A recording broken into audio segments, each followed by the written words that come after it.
વર્ષ પહેલાની વાત છે કેળ પંથકની અંદર એક રાજપૂતનો દીકરો પોતાના ઘર માટે ગાયની ખરીદી કરવા માટે નીકળે છે. ફરતા ફરતા ફરતા એક પટેલનું ગામ આવ્યું. પટેલના ગામમાંથી જાણવા મળ્યું કે ફલાણા ઠેકાણે ગાય છે.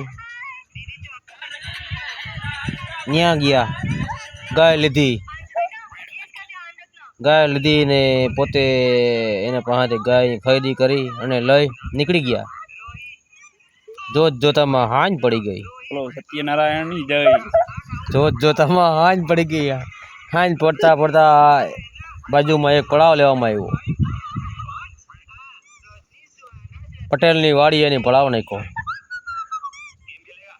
નાખ્યો એટલે